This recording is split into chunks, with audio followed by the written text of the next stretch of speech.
2014 থেকে সব নির্বাচন ছিল সাজানো, বললেন জিএম কাদের।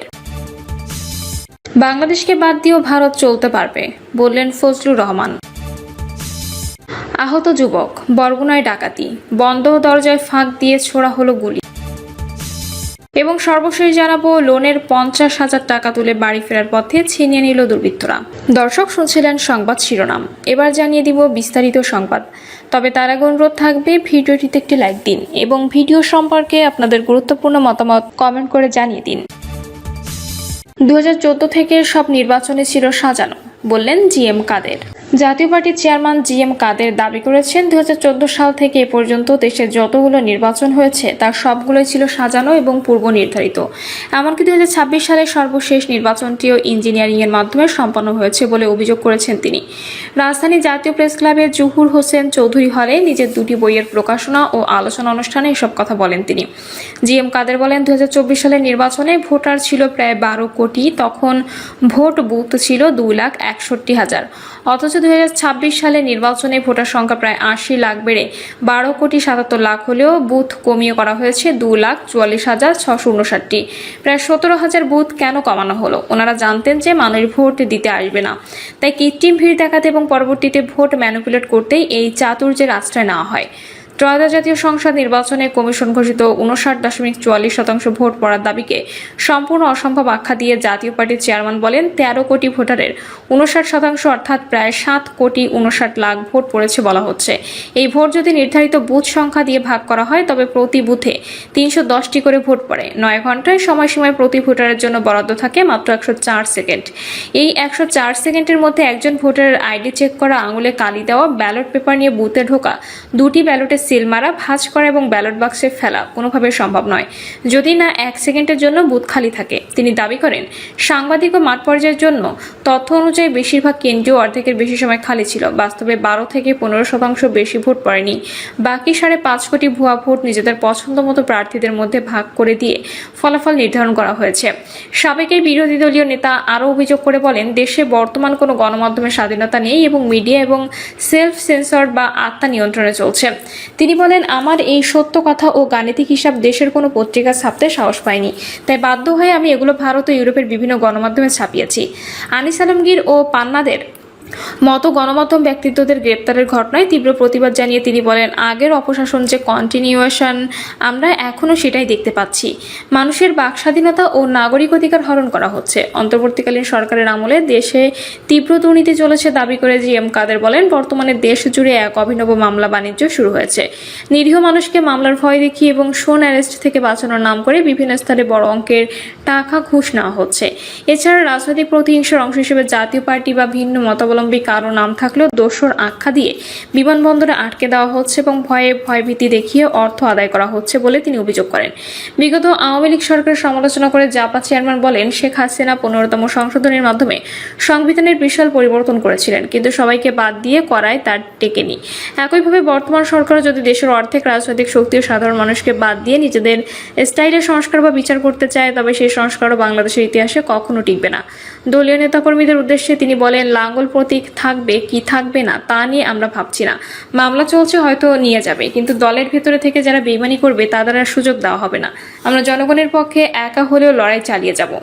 প্রকাশক আলমগীর শিকদার লোটনের সভাপতিত্বে অনুষ্ঠানে প্রধান আলোচক ছিলেন বাংলা একাডেমির সাবেক সভাপতি অধ্যাপক আবুল কাশেম ফজলুল হক। এছাড়া আরও বক্তৃতা করেন জাতীয় পার্টির প্রেসিডেন্ট সদস্য আব্দুস সাত্তার, ব্যারিস্টার শামীম হায়দার পাটোয়ারি, সাংবাদিক কাজী রওনকে হোসেন সহ আরও অনেকে। বাংলাদেশকে বাদ দিয়ে ভারত চলতে পারবে, বললেন ফজলুর রহমান। বাংলাদেশকে বাদ দিয়ে ভারত চলতে পারবে বলে মন্তব্য করেছেন কিশোরগঞ্জ 4 আসনের সংসদ সদস্য বীর মুক্তিযোদ্ধা অ্যাডভোকেট ফজলুর রহমান। তিনি বলেন, আমরা শুধু আছি ভারতকে নিয়ে আর ভারত আছে আমাদের নিয়ে। বাংলাদেশের চারদিকে কিন্তু ভারত আছে। একটু বুঝে শুনে চললে খুব খারাপ হইতো না। তাদেরকে আমরা প্রভু মানব না, আবার আমরা মনিবও মানব না। প্রয়োজনটা কিন্তু দুই দেশেরই সমান। ফজলুর রহমান বলেন, আমরা কিন্তু হাজার হাজার বছর ধরে দুই বাংলায় এক ছিলাম। সেই বাংলা কেন ভাগ হইল? কারা ভাগ করলো? হিন্দু মুসলমান সাম্প্রদায়িক ধর্মের ভিত্তিতে ভাগ হয়ে গেল বাংলা। বঙ্গ, কলিঙ্গ, মগধ কত রূপে ডাকছে এই বাংলাকে। কোনো সময় রাজধানী ছিল গৌড়, কোনো সময় ছিল পান্ডুয়া, কোনো সময় ছিল সোনার সোনারগাঁও, সপ্তগ্রাম, কোনো সময় ছিল বিক্রমপুর। এরপরে আসলো ঢাকা, সেখান থেকে গেল মুর্শিদাবাদ, মুর্শিদাবাদ থেকে কলকাতা, কলকাতা হয়ে উঠল সারা ভারতবর্ষের রাজধানী 100 বছর যাবৎ। বিএনপির সংসদ সদস্য বলেন, এগুলো চিন্তা করার মতো না। তখন কিন্তু বাঙালিরাই সারা ভারতবর্ষকে শাসন করছে, যে কারণে গোখলে বলেছিল যে বাংলা আসলে আজকে যা ভাবে বাকি ভারতবর্ষ তার একদিন পরে তা চিন্তা করে। ফজলুর রহমান বলেন, সেই বাংলা কেন ভাগ হইল? কারা ধর্মের ভিত্তিতে বাংলাকে ভাগ করলো? সেইটা ভাগ করলো গান্ধী আর জিন্না, দুইজনের বাড়ি হলো গুজরাট। সেই গুজরাটে জিন্না এবং গান্ধী এমনিতে শত্রু ছিল, কিন্তু বাংলাকে ভাগ করার জন্য তারা একমত ছিল। বাংলা ভাগ হয়ে গেল হিন্দু মুসলমান সাম্প্রদায়িক ধর্মের ভিত্তিতে। এই বীর মুক্তিযোদ্ধা বলেন, এরপরে বাংলায় ছিল 31% হিন্দু, গত 50 বছর এখান থেকে 22% হিন্দু চলে গেল, মানে প্রায় 3/4 হিন্দু চলে গেল কলকাতা বা পশ্চিমবঙ্গ, আসাম, মেঘালয় বা ত্রিপুরায়। সেখানে গিয়ে উদ্বাস্ত হয়ে গেল তারা, কিন্তু ওখান থেকে এই হারে মুসলমান আসলো না, যে কারণে আমাদের এখানে 9% হিন্দু, এখন ওদের ওখানে মুসলিম 31%। মেদিনীপুর, মুর্শিদাবাদ, মালদার মুসলমান কিন্তু খুব আসলো না। তিনি বলেন, মোটামুটি ভালোই চলছিল। 65 সালে যুদ্ধের পর থেকে ভারতের সঙ্গে আমাদের সম্পর্ক যেমনই হোক, 71 সালে যুদ্ধের মধ্য দিয়ে আবার আমরা একটা এক্সিসে এসে দাঁড়ালাম। কিন্তু যুদ্ধের পর অনবরত ভারত বিরোধী প্রচারণা করলো একটা শক্তি। ভারত এবং মুক্তিযুদ্ধের বিরুদ্ধে প্রচারণা একটা শক্তি এমনভাবে করে গেছে যেটার কোনো তুলনা নেই। তারাই এদেশের আলবদর রাজাকার ছিল, তারাই স্বাধীনতা বিরোধী ছিল। ভারত বিরোধিতা করতে গিয়ে হিন্দু ধর্ম বিরোধী করা একটা সাংঘাতিক ধরনের ব্যাপার ছিল। ফজলুর রহমান বলেন, এই দিক থেকে কলকাতা কেন্দ্রিক যে বাংলায় এরা অনেকটা সহনশীল, ধৈর্যশীল ছিল, কিন্তু 5ই আগস্টের পরে তারা দেখছে যে ওই দেশটা তো জঙ্গিবাদী হয়ে যাচ্ছে। ওই দেশের মানুষ তো আমার লোককে ভলুকাতে গাছে তুলে আগুন দিয়ে মেরে ফেলে হিন্দু হওয়ার কারণে। তারা যদি হিন্দু মেরে ফেলতে পারে, আমি কেন এখানে মুসলমান মারব না? প্রতিটি অ্যাকশনের বিপরীতে রিয়াকশন আছে, কথাটা বুঝতে হবে। তিনি বলেন, আপনি যদি দিল্লি না ঢাকা প্রতিদিন এই স্লোগান দেন, এমনকি পার্লামেন্ট পর্যন্ত এটা তারা শুনে যদি স্লোগান দেয়, ঢাকা না কলকাতা, কলকাতা কলকাতা, আপনি যখন একজনকে শত্রু বলেন, সেও একই উল্টা কাজ করবে। ফজলুর রহমান বলেন, সাম্প্রদায়িকতা একটা রোগ, করোনার মতো, এটার কাছে যাওয়া যায় না, এটা ছোঁয়াচে রোগ। এই সাম্প্রদায়িকতা যখন যেখানে শুরু হয়েছে ওখান থেকে ছড়িয়ে গেছে। বাংলাদেশে যদি সাম্প্রদায়িকতা জঙ্গিবাদ হয়, ভারতেও হবে। ওরা এরকম করে, আমরা কি ছেড়ে দেব নাকি? জিনিসটা এরকম হয়ে গেছে। এই মনুষ্যত্ব, বিবেক, গণতন্ত্র, এটা ভারতবর্ষ, পাকিস্তান, আমরা যারা দক্ষিণ এশিয়ার মানুষ, একমাত্র 3টা দেশকে আমি খুব সভ্য মনে করি। তিনি বলেন, শ্রীলঙ্কায় আন্দোলনের পরে এখন সুন্দরভাবে আমরা আবার দাঁড়িয়ে গেছে। আজকে 18 বছর যাবত অস্থিরতা চলছে নেপালে গণতন্ত্র নিয়ে, অর্থনীতি নিয়ে কোনো অস্থিরতা নেই। গণতন্ত্র নিয়ে আন্দোলনের পরে শান্তিপূর্ণ নির্বাচন হয়েছে, সরকার চালাচ্ছে। ভুটান চলছে সুন্দরভাবে, কিন্তু গন্ডগোলের মধ্যে শুধু আছি আমরা, আর আমরা শুধু আছি ভারত নিয়ে, আর ভারত আছে আমাদের নিয়ে।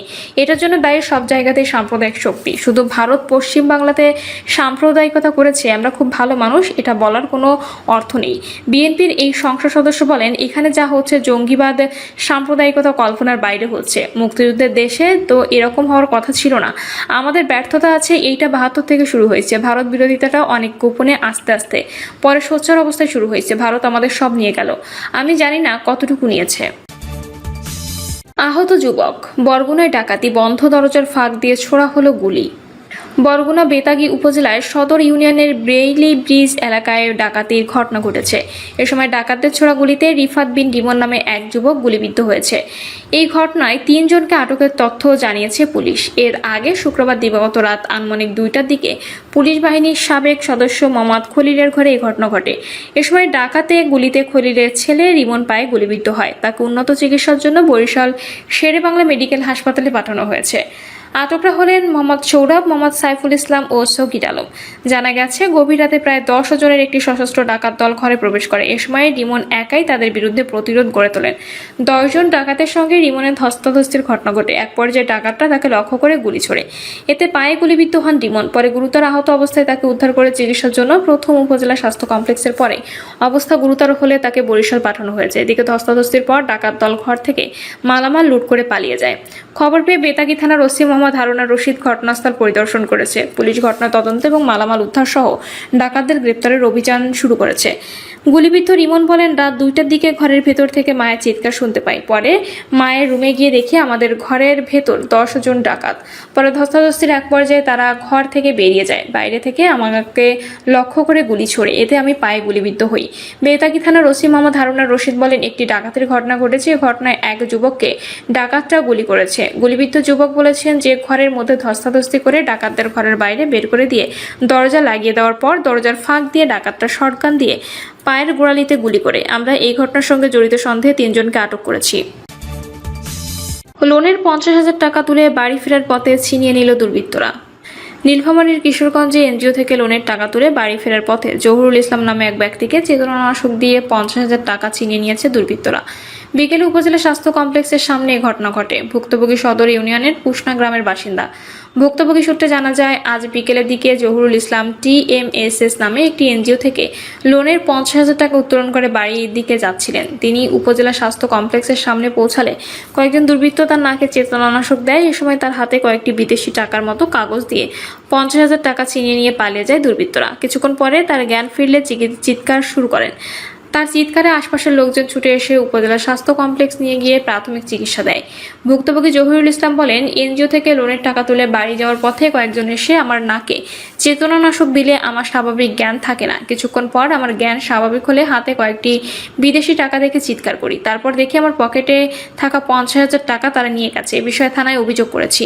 এ বিষয়ে কিশোরগঞ্জ থানা পুলিশের ভারপ্রাপ্ত কর্মকর্তা লুৎফুর রহমান বলেন, একটি লিখিত অভিযোগ পেয়েছি। আমরা বিষয়টি তদন্ত করে দোষীকে শনাক্তের চেষ্টা করছি। প্রিয় দর্শক, এই ছিল এখনকার সর্বশেষ সংবাদ। আপডেট সব সংবাদ পেতে চ্যানেলটি সাবস্ক্রাইব করে বেল আইকনটি ক্লিক করে রাখুন।